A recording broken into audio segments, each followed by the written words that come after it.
Hey everybody, Scout Crafty here again, TGIF. Thank God it's Friday. Yeah, you made it through another week, and boy, do we get a lot going on in the country. We got a lot going on here, down the shop, just so many things going on. So let's get started right away with today's episode. Okay, first up, a lot of people enjoyed the Dake plate last week, and some people wanted the color, but a lot of people saying, why can't you put it on your Dake? And let me show you. Everybody's favorite, the Dake. Now, here's why. I thought the plate would fit right here, right? But look, you see, it don't go there. It won't fit down there. There's really no place to put it. I could somehow mount it up here if I put around court. I don't know. That's why I hoped it would have fit here. That's why I did try. So as you can see, I did try, but I'll find a place for it. Next up, I wanted to talk about these.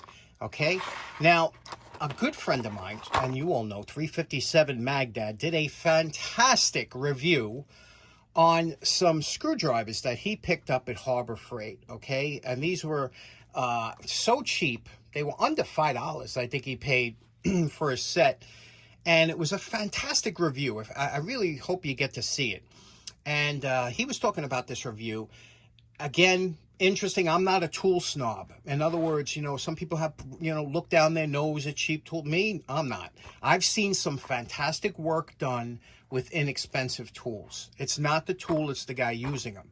However, every once in a while you get tools that slip through or something like that. And I wanted to talk about this set here because a lot of people, I grew up with these. This was my first set. My father gave me his, my first tools was Craftsman, but they were USA made, okay?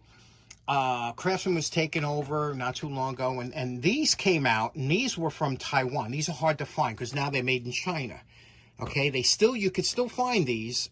These are Taiwan. I'm going to show you the difference. I love Taiwanese tools. Taiwan is trying to follow after Japan, only making quality stuff.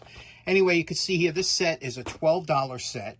It comes with 5 pieces, 1 and 4 regular screwdrivers. And you can see here, this is the key. See where it says made in Taiwan? That's what you want. Taiwan makes great stuff. Lifetime warranty. Let me open it up and show you why I just love these things. Okay, anybody that's watched the channel for a while knows I can't stand clamshell packaging. And you got to be very careful. Hundreds and hundreds of people every year are injured by this, trying to rip it open. It gets very sharp when you try and cut it. Best way I always found to open it, take a pair of tin shears or any shears like that, make some horizontal short cuts. Okay, no more than 2 inches going up the side. See what I'm doing here? Easy peasy, 2-inch cuts going up the side. Now, when you follow this line here, when you cut up the side, you're going to see those pieces will fall off. You see that? And the reason that's important, if you don't do that, those pieces will follow down and wind up cutting you. They'll just keep coming down. That's the best way I found to get in this horrible clamshell packaging. Now, this is why I love this set so much. You see, this is the original ones I had. This was USA made. This is Western Forge. Can you see that? Western Forge. And if you notice one thing about these, they do get yellowed sometimes. Sometimes they do fog up and they have a smell. Western Forge was never great at making handles, okay? Their steel was okay, but as far as their handles, they had a lot of issues with, and a lot of companies that Craftsman had make their screwdrivers did. If you notice, this is, it's yellowing a little bit. I mean, these are older. And this was a opaque blue, okay? You see that blue? It's like a navy blue. Now compare that to this, okay? Now, I know this is new and whatnot, but this is, first of all, crystal clear. It's a beautiful clear. The paint is nice. The embellishment in here. Look at that Craftsman logo. And this is what drove me nuts. This is a clear cobalt blue, see-through cobalt blue. If that's not one of the most beautiful screwdrivers, again, it's got that same, feel in the hand more or less, but this is just substantial, beveled on all the edges. Again, Taiwan is not playing around. They're not putting out junk. A lot of high-end tool companies are having their stuff made in Taiwan and assembling it here and saying made in the USA. Okay, it's really made in Taiwan. A lot of them. I won't mention names, but a lot of them that you know. Anyway, it's got the nice grind on the tips. Again, the clear, the cobalt blue, nice grind on the on all the tips here.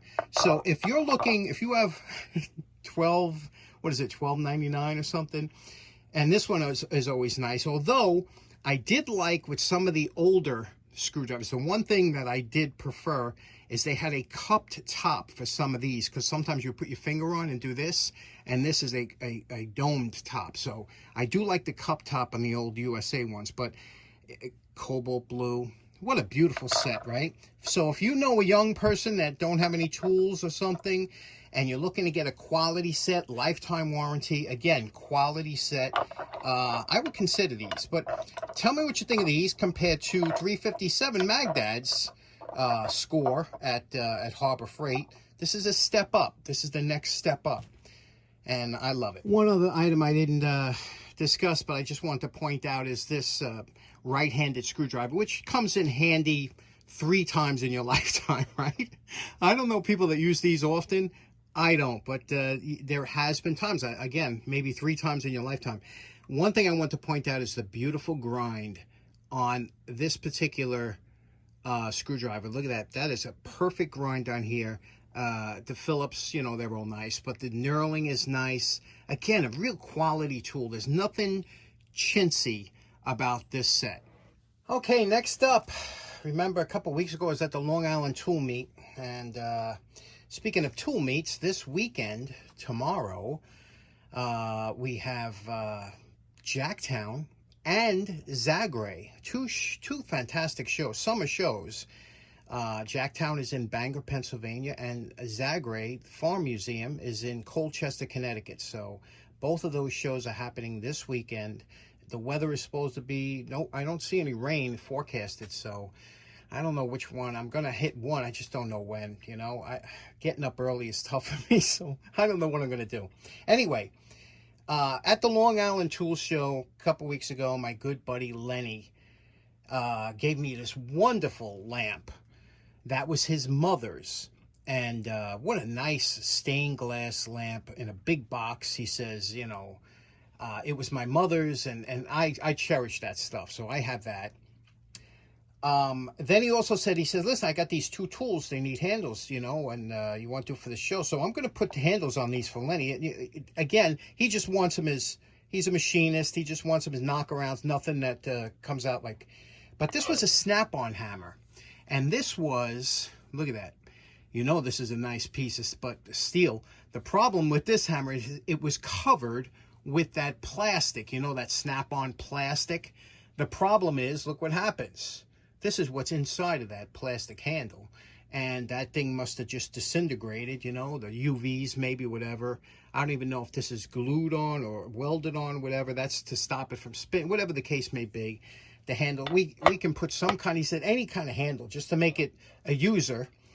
And same thing with this. It was a, this is a pry bar. And if anybody knows about pry bars, they come in so handy. If you don't have a set of pry bars, you need to get a set. And it doesn't matter. Inexpensive ones, the Pittsburgh ones from Harbor Freight are great. Any of them, because you're not really going to bend these. You're just prying. Usually they work no matter what they are, brand. But you can see what happened with the plastic handle here again. You know, plastic comes off. So we got to make a handle for this and this. Let's see what we can do today. Now let's start off with the pry bar here. Now this has a square profile, okay? Now if this was a twisting something, you don't usually twist a pry bar. Usually it's push or pull or something. But if it was like a screwdriver, you might do it one way. Anyway, one common way to do it is you would cut a piece of a handle material, whether it be wood or plastic, cut it in half. And then with your table saw, just run a channel through there, you see? And you do it on each side. That would make a square. Then you glue this back together, and you press it, you know, you push this in, and there is your handle. An easy way to do it that way. Another way to do it is to drill a hole, a circular hole, a little bit smaller than this, so that it's kind of a press fit, and to bed it in with epoxy, okay? Like a JB Weld or something. So that'll take up any of the gaps that the square and circle won't do. Let me show you. Now there would be the hole that you drilled, the circle, and this would be the shaft. And you could see that if it's a tight enough hole, it would this corner would dig into the wood, not allowing it to spin. And this would all be filled in with JB Weld epoxy material in here, so it would never spin. And that's another way to do it, a good way, which way we're going to do. The only problem you have to do with this, one thing you have to remember, is anytime you're going to fill this with epoxy and push this handle in, you have to have an outlet on the other side of the handle for the excess epoxy to push through, so that it don't have hydraulic lock and stop the shaft from going all the way down. Okay, for the piece of wood for this project, I wanted to use this here. And what this is a piece of ash. And this came from my buddy Dave Ingalls from Ingalls Coach Shop. I actually won a contest he was having a couple of years back. And it was for a box of scrap wood from his shop. He makes wagon wheels and wagons, things like that. He's an expert. And so I got this, and I always save these for special. And this is a harder wood. So I'm going to cut this down, make it into 2 pieces here. Cut it down the middle here, and use this as the handle. Let's do that. I'm going to use a handsaw. You know, I did a review on these saws, these new Stanley sharp tooth saws, and this thing has many hours of use on it, from cutting outside wood, all kinds of stuff. I just use that thing to death. What a nice job it does, you know? What a nice job for a saw. Again, there we go. We cut it into 2 pieces. Now we're going to take one, drill it, and then we'll grind from there. Okay, now we drew a corner to corner to get the approximate center here. We're going to drill down from each end. Now, normal drill bits, this is called a jobber length. That's a standard length for this style drill bit, but they also have many different lengths, many different flute styles, many different tips. So drill bits, we can talk for an hour. This is called an aircraft bit. This was given to me by Jeff and Dar, and he was a machinist, Jeff, and this is an aircraft bit. And what this does, you can see the length, the difference in length. However, it has the same type of flutes as a regular jobber bit. You see that? Same flutes. However, it's much longer. And this is perfect what we're going to do. We're going to drill a pilot hole from here, and we mark the bottom here, from here to the, we're drilling from both sides, flipping it over, and hopefully meeting somewhere in the middle. Okay, if you're lucky and you've been living right, what happens is those 2 holes will meet in the middle, and there we go. So that's a fantastic bit to have. You don't use them often, but when you need them, that's the one to go for, aircraft bit. Now, next thing we're going to do is we're going to drill out whichever side you want to be the top. We're going to drill that out just shy of this diameter. Here's where your scrap wood comes in handy. Drill a couple holes, try one till you get a nice press fit like that. That's nice and tight. And then drill it into the end of your piece. Remember the top, from the top down. And we're going to be using one of these hole bits, and that hole will guide it nicely. You know, that's why we drilled a small hole. Okay, there's a hole drilled. This is what's called a press fit, because if you could see here, it's not going in. It's going to have to be banged in or pressed, but that's just what we want. We want it nice and tight so it won't spin on the handle. It's going to go down to about here. We don't want to lose too much of the shaft length, but we also don't want this pressing on the end and maybe splitting the edge. You'll see what I mean in a minute. Now what we're going to do is we're going to bevel the edges, because when we're going to put this on the lathe, and you don't want to split the wood, so we're just going to cut a little bit of the edge off. I'll show you what I mean. Now, using my saw, I just cut off the corners, only because it makes it that much easier. If you put any kind of hardwood, and this is pretty hard, on the lathe, you get a lot of chattering, you could have some splitting. It just makes it that much easier on your tools and on your back. Okay, we're over here at the wood lathe. This is the headstock. We have a driving spur in there. That'll go into that little hole, and those will stop it from spinning. And here we have a free spinning tailstock, which will go into the bigger hole like this and center it, and then we could turn it. That's called turning between centers.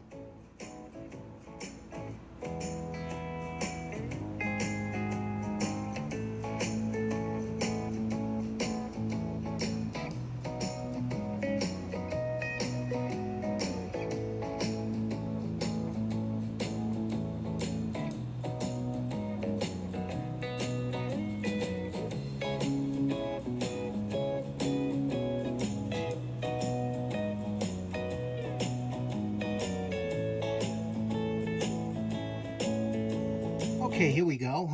Nice, comfortable handle. A little bit of ribs, not too crazy.